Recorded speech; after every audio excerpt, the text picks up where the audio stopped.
Hi, everybody.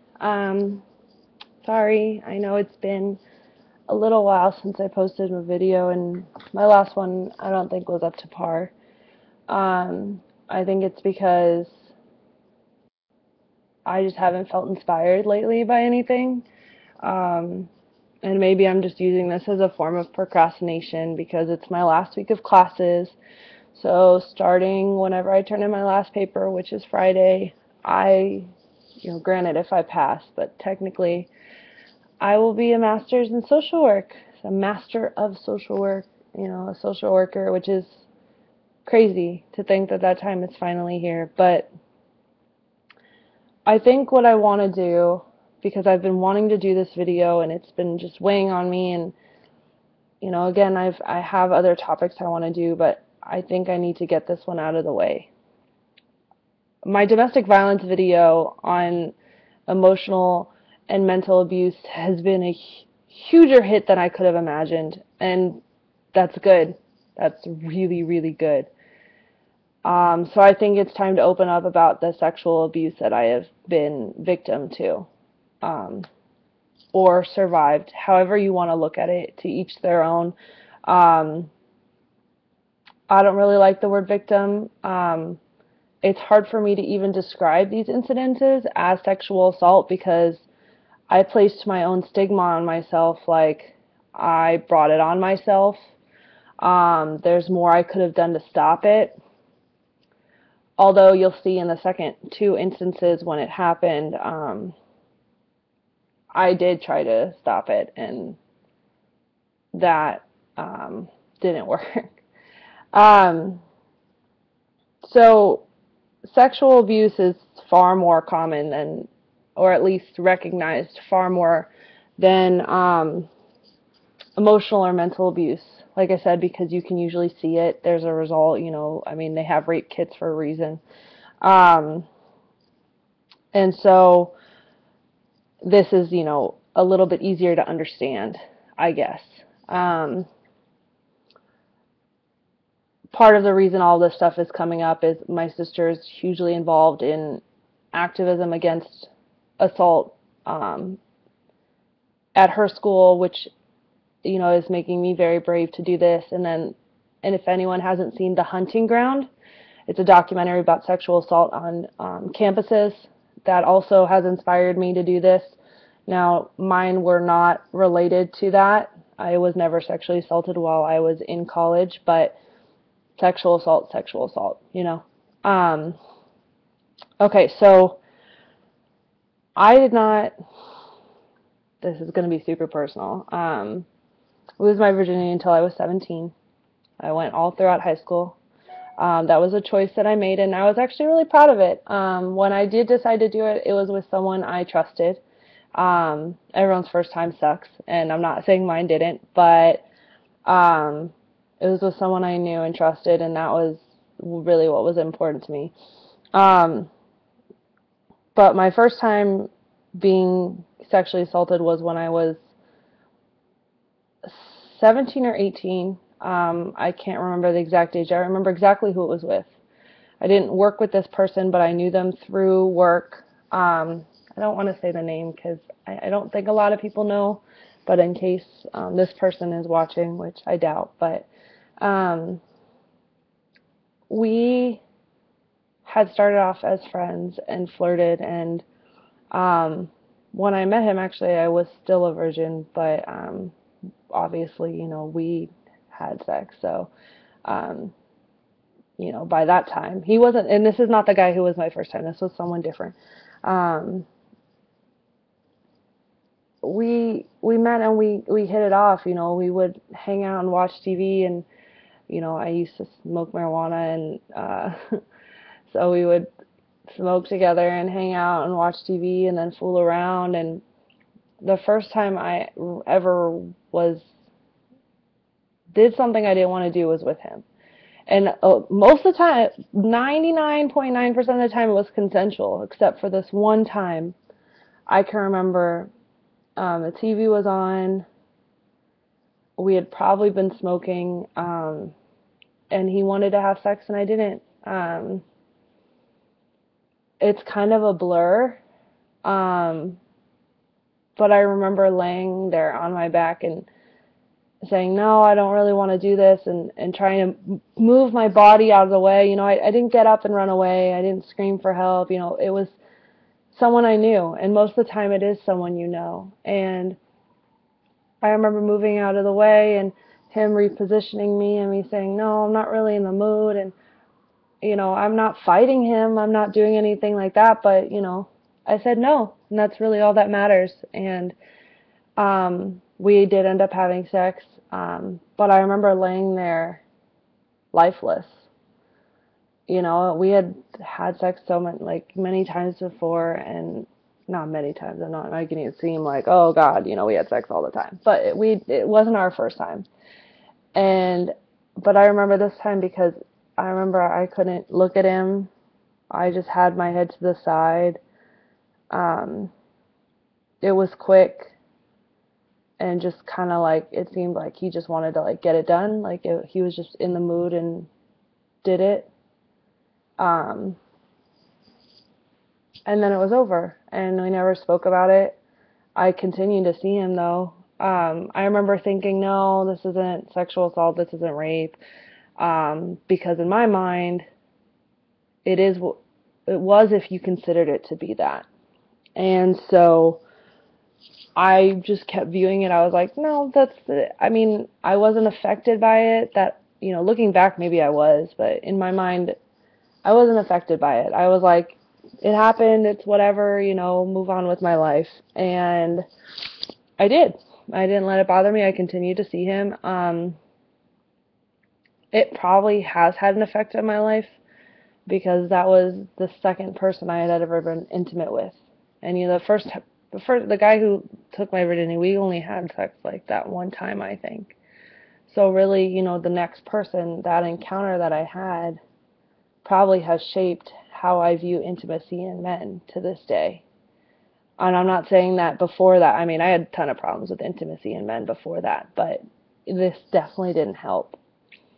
So him and I would continue to see each other on and off, and we've grown distant, but I think our relationship will primarily always be about sex. He lives not where I live, and I was visiting that town one day, and he wanted to hang out, and I was like, as friends? And he's like, I just don't have female friends, and, I think us doing that right now in this place is not a good idea, especially, because I don't want to with him. I'm in love with someone else. I don't want to, I want to be your friend because when we hung out, we had a really good time. Why does it have to be about that?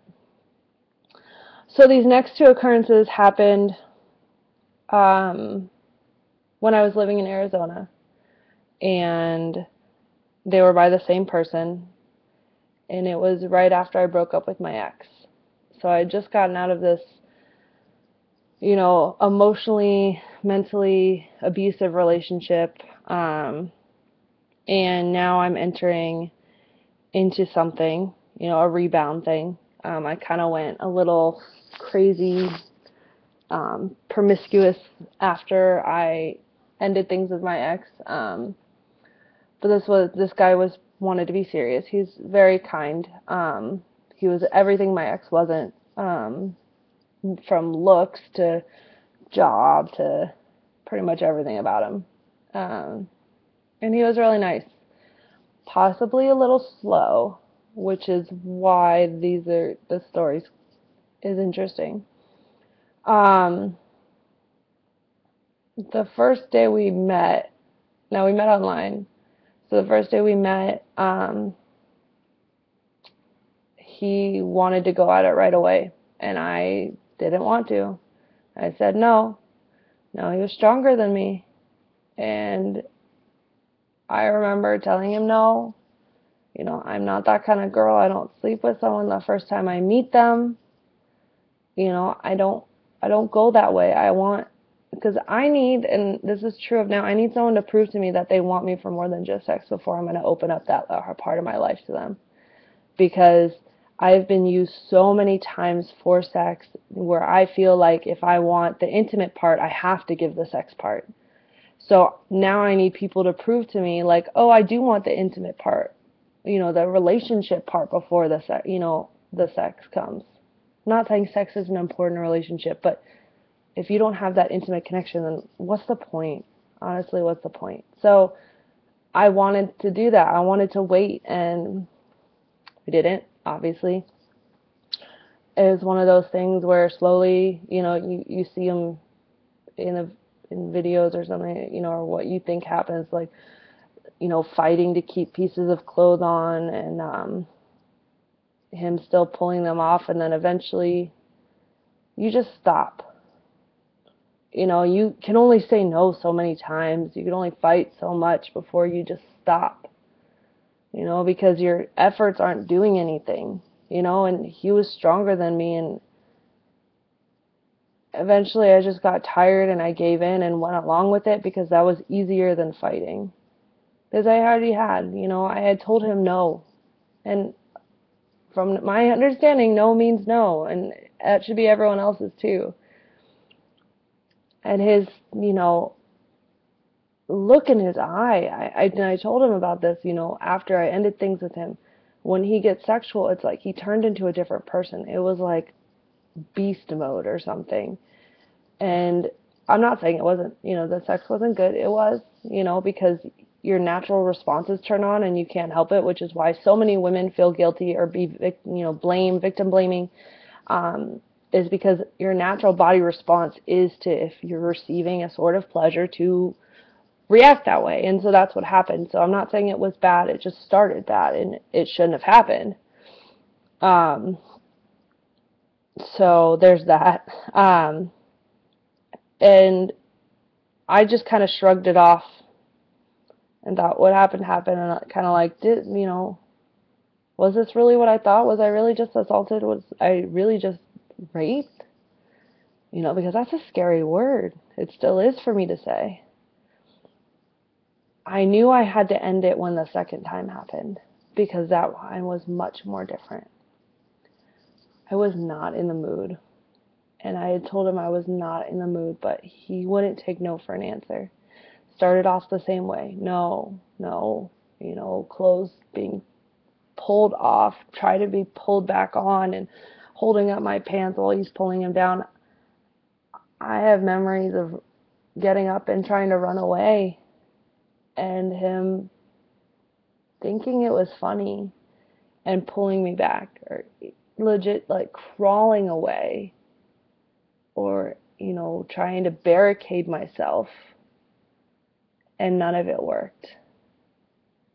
I mean, it sounds probably scarier than it was, because like I said, I knew the guy, I really didn't want to, and I don't think he understood that. I honestly just don't think he understood that no meant no.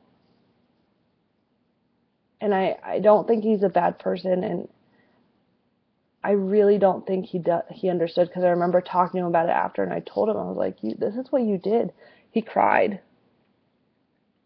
and apologized for doing that to me, and I was like, I don't blame you. We can't keep doing this. And again, I remember eventually just giving in, and I mean, when I said I was running away, I was like, we were in the bed, and then we were in the corner towards the door, laying on the floor in different spots, that kind of thing where you push me against the wall and start touching me, and I'm trying to pull myself away, fondle, grope, whatever you want to call it. I mean, definition of being raped by someone and someone I thought I trusted and thought was different. And like I said, I honestly don't think he meant to hurt me, but he did. And, I didn't have any physical things afterwards, but I remember this time feeling different. The other two times that in my life that I've been sexually assaulted, the one time obviously by him, I didn't feel that different afterwards. But this time I felt truly violated. And maybe it was because I tried to run away, and his strength, I just couldn't. I actually did get to the door once, and I remember him pulling me back, and him laughing sometimes. I think he thought it was funny. I remember just trying to push him off, tell him no. But eventually you give in because you can only fight for so long. You know, and I'm not saying I had a gun to my head or a knife or any sort of violent weapon, but it was still scary because he was stronger than me. And I knew he was stronger than me, you know? And that's what it comes down to. Sometimes there's nothing you can do. You can try and try and try, but no one was home. You know, what was I supposed to do? And I remember telling friends afterwards, I was like, I think he forced me, or he did, you know, and getting not exactly the responses I expected. I expected a little bit more sympathy, but I didn't get that overwhelming support of, oh my God, you've just been raped. You know, I got people saying, are you okay? But maybe it was my approach. But people are lucky today, like, to have people like my sister who work against sexual assault. And, you know, I've never reported because I didn't see the point. I didn't want to go that route. There's nothing wrong with that, and I think those who do are so brave. I didn't report really with the second guy just because I honestly didn't think he meant to hurt me. But looking back, I still wonder if I'm in a situation where I think someone did intend to hurt me and I knew them, and that, I mean, like I said, I think he was a little slow, but what would I do? I mean, do I know what I would do? No. I know there are resources out there, but would I use them? Um, I don't know.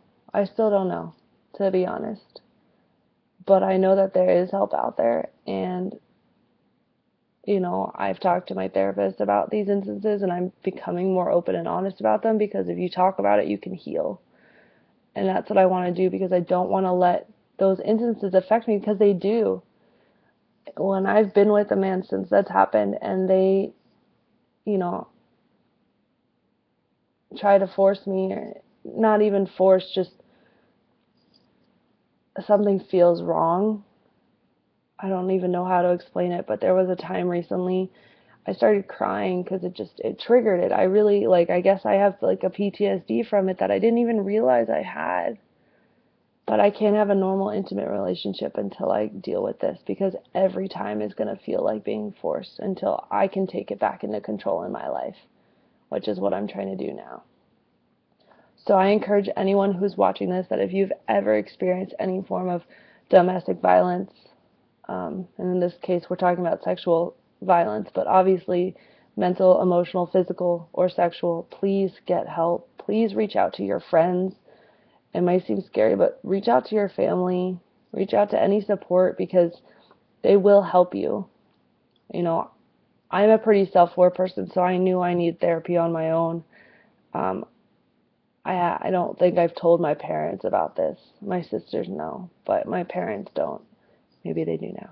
But just reach out for help, because honestly, it's worth it. It is. Um, it's unfortunate that we as women need to be so careful. And I'm not saying rape doesn't happen to men. Of course it does. But unfortunately, we live in a society where men think that they can take what they want, and that women are always there to give it to them. But we're not. We can say no. We can be okay with not wanting to have sex. And we shouldn't have to justify it or feel bad. So I will end this video now. Again, just get help if this has happened to you. Use my story as a inspiration to get help in any way you think fit, because it's your story. You're the one in control. No one can tell you what is going to be right for you. So thank you all for listening, and I hope this video has the success of the other one, because that means that people are responding and hopefully getting help and feeling better. So I love you all. Thank you for watching. subscribe, share, watch the same old story, and I will talk to you all very soon, hopefully. As always, be kind, and I'll miss you. Bye, guys.